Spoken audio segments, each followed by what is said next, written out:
Hello and welcome back to the Podcast with myself, Azad. It's our second episode of the second season. Welcome again to the show, Jack. Hi, Azad. How are you doing, mate? I'm not too bad. Yourself?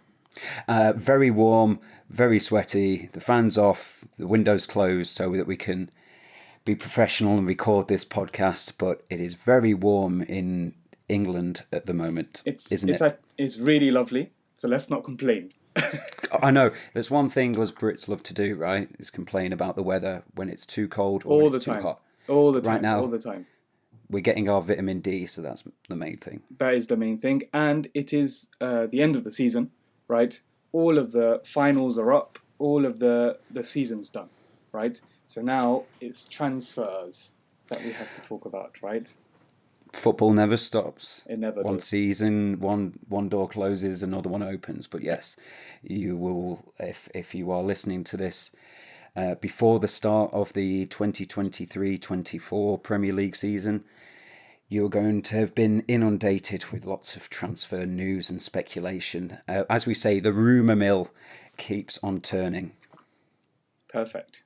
Okay, so here, today, we are going to be speaking about Min-jae. Min-jae, I hope I got the pronunciation correct, right? He is a player that is playing for Napoli at the moment, and he's been widely rumoured to be coming to the Premier League, right? Really excited about that. And not just any team in the Premier League's most successful ever team, and that's my team, Manchester United. So that's why I'm interested in this topic. And it seems really exciting. I've been following this player myself, honestly, for a while. Since he's been at Fenerbahce in Turkey. One of my friends, he's a huge supporter of Fenerbahce, and he was speaking very highly of him before he went to Napoli, right? So Kim has also been at Beijing. Like I said, he's been at Fenerbahce, at Napoli. He won the league with them as well. I'm sure you're going to tell me about that very soon. But he's been around the block a bit, so I don't see him finding it difficult to be coming to the Premier League, whether that's with Man United, whether that's with any other team. I hope that doesn't happen with a specific team in mind. Is there any team that you're specifically referring to there, Azad? I think the viewers can maybe guess which team I hope that he did, because I think he's a great player, really, really good player. I think his record speaks for himself. And he won, like I said, he won the league with Napoli. So please tell us about that. What was his achievements last season? Well, great. Well, the thing to point out, by the way, there, if you haven't put two and two together, listener, Azad, of course, is an Arsenal fan, and Kim Min-jae is also being linked with Arsenal's fierce rivals, Spurs.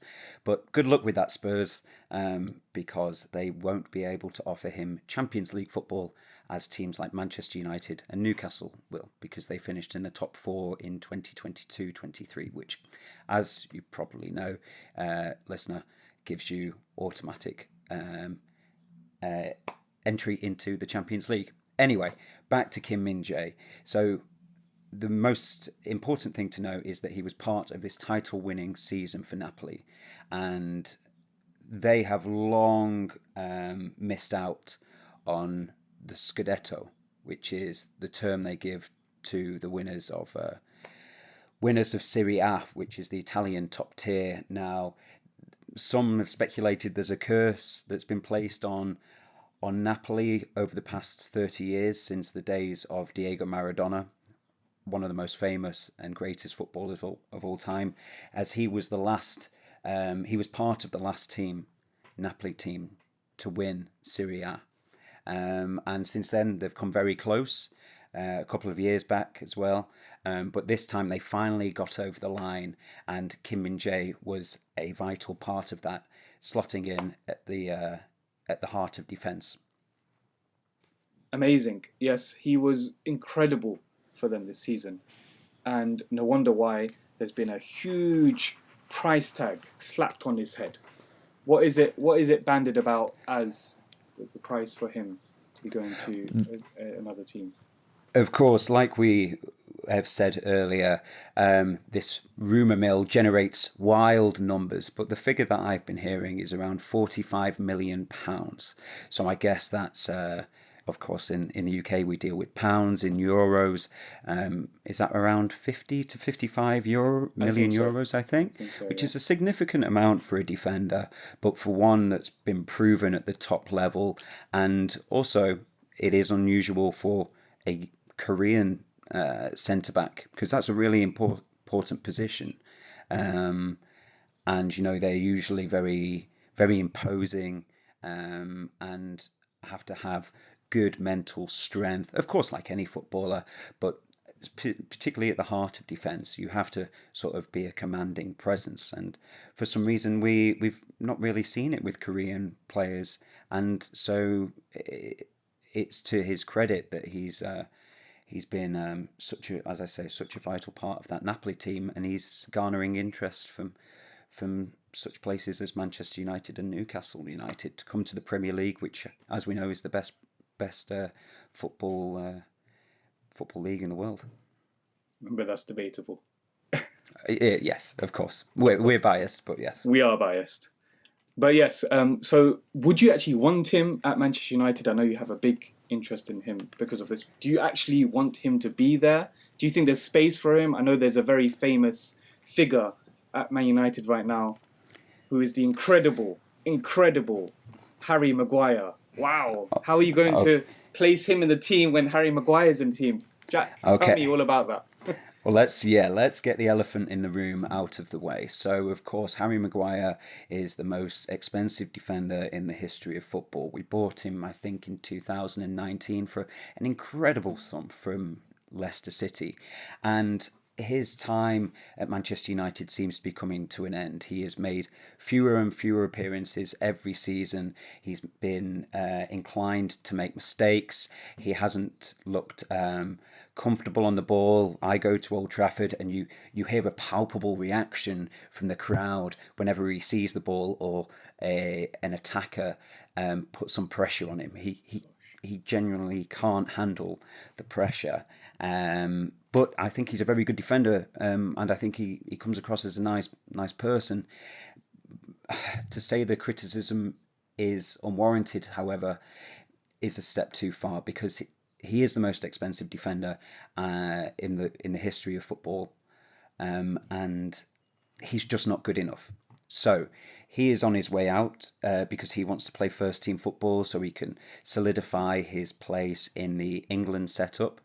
And like right now, as we say, he's very far down the pecking order. For Manchester United fans out there at the moment, our first choice centre-back pairing is Lisandro Martinez and Rafael Varane. And then we have as backup Victor Lindelof and even Luke Shaw, who's a left back. So that shows how far down the pecking order Harry Maguire has fallen, because a left back is playing at centre back instead of him. So we will say a fond farewell. I will say a fond farewell to Harry Maguire. I don't think that sentiment is shared with a lot of Manchester United fans. And we say hello to Kim Min-jae. Hopefully that is the case. I know you're quite excited about him coming to Man United, potentially. There are other teams that are involved, like I did say, Tottenham, but I think it's highly unlikely because of their situation.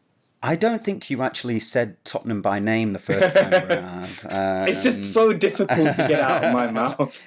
It's like poison in your mouth. But the one thing, on a tactical point of view, Kim Min-jae is a right-footed player, and our manager at Manchester United, Erik ten Hag, favours players, centre-backs, playing with their preferred foot in that defensive role. So we have at the moment Lisandro Martinez, who's left-footed, and he plays at the left side of that centre defence. And then we'll have Kim Min-jae, and we just need depth of squad as well. Rafael Varane is an amazing player. He's won all these Champions Leagues with Real Madrid, the team that we bought him from. But we need that squad depth because he has been prone to injury, and to get a Serie A winning defender in would be superb. And also, one thing that I want to mention is I criticised, and other people have criticised Harry Maguire for his passing. But Kim Min-jae averaged apparently an impressive 91% pass completion throughout Napoli's title-winning season. Amazing for a whole season. That's incredible.